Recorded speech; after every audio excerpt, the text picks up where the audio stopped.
Hi there, welcome to our class. Today I'm going to explain the topic present perfect.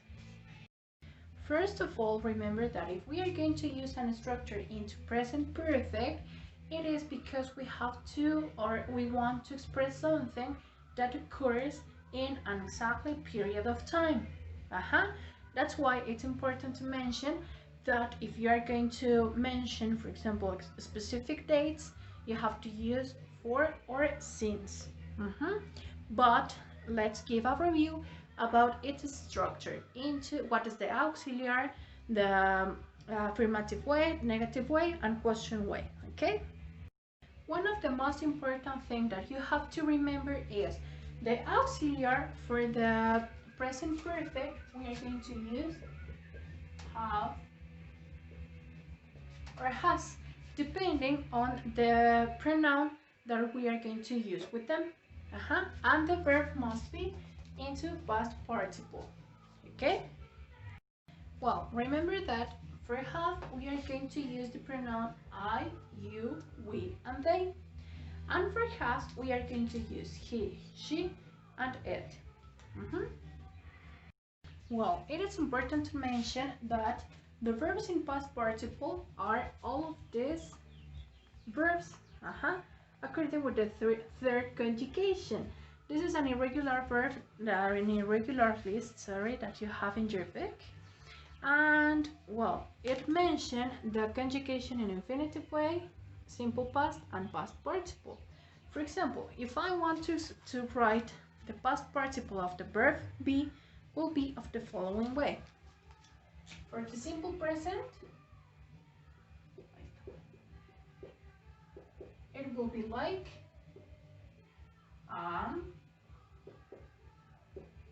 is, or are. For simple past, is, was, and were. And for past participle,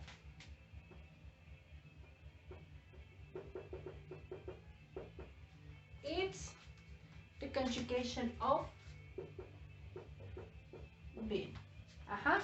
And well, according with the structure of the present perfect, this is the verb that we are going to use in this kind of structures. For example, I'm going to take a verb from this list, and I'm going to write it into infinitive way, and then I'm going to write the past participle. For example, the verb drink, infinitive, and the past participle, and this verb I'm going to use it to write a sentence into affirmative, negative, and interrogative way. Okay? So, according with the previous information, if we are going to write a sentence into affirmative way, remember that we have to use the auxiliary according with the pronoun. In this situation, I wrote have because of the subject I. And then I have to write my verb into a participle way and the complement. What will be the full structure? Will be like I have drunk a soda. In Spanish, this is like yo he bebido un refresco. This structure, have drunk, have made, etc., is for us he bebido, he hecho, he realizado, etc. What about the negative structure? If we have here, well, she hasn't or has not, according with the auxiliary and the pronoun, drunk beer. This verb, it's not going to change. It will be the same. The only thing that we have to change is the auxiliary into have or has according with the pronoun. What will be the, well, you have two ways to write the negative form. It will be like hasn't with the contraction, or has not with the full elements of each one. What will be the translation of this one? Ella no ha bebido cerveza.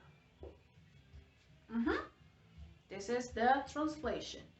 And finally, if we are going to use the structure into an interrogative way, we can write it like, have you ever?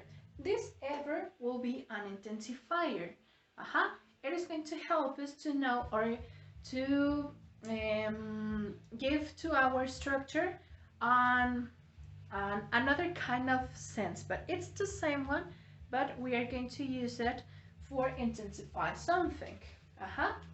So the structure will be, have you ever drunk beer? What will be the translation of this one, or ever? ¿Alguna vez? This ever, it's like ¿alguna vez?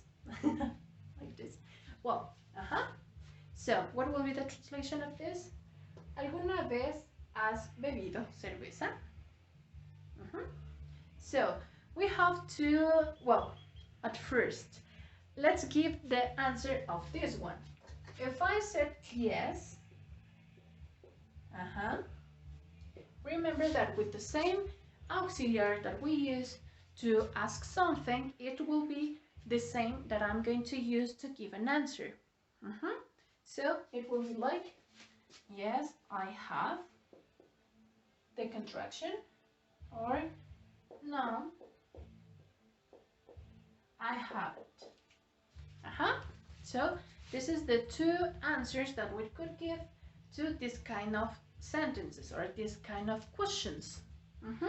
So it will be like, sí lo he hecho, o no lo he hecho.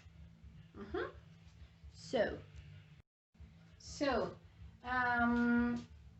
now we are going to change the verb in order to give another example with the structure of the past participle, well, the present perfect or present participle, and then we are going to focus on the uses of ever and never.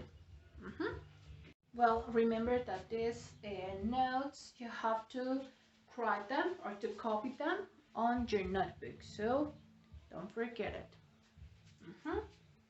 All of this, copy it on your notebook. Well, now we are going to use the verb had, and the participle, it's have. What's the meaning of have? Remember it, okay? So this is a Dora la Exploradora's UMB, so I can hear your answers, but it is supposed that you know the answer, okay? Well, now we have this example that said, she has had a lot of homework. Remember that, well, we have two verbs have, but this one is using as auxiliary, and this is the main verb. It's not the same. What will be the translation of this structure? Ella ha tenido mucha tarea. As you can perceive, it's not the same. So it doesn't matter if it's the same verb. One of this is using for auxiliary, and one of this is using for the main verb.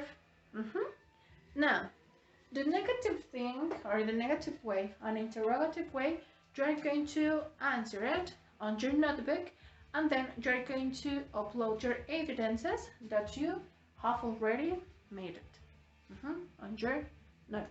It's a kind of homework. Well, I explained you before how to use the present perfect structure into affirmative, negative, and interrogative way, but now we are going to focus on these two intensifiers. We have ever and we have never. Ever, it's most common to use it used into questions or affirmative answers. And never, it's only for negative sentences or negative answers. For example, for the use of ever, we have this question. Have you ever been in Germany? Into Spanish will be like, ¿alguna vez has estado en Alemania? If your answer is affirmative, you have to write, yes, I have, or in the short way, yes, I've. Both answers are correct. But what if I want to say that I haven't been in Germany? We can express it into two ways. And this is the other option to answer into a negative way. We could answer like, no, I haven't. Or with an intensifier, we can write it like, no, I have never been there. Where? In Germany. And now we have another verb like stay. It's regular, that's why we have to only add the suffix ed. So in the past participle would be stayed. So how will we as an example with ever? Remember that we have to start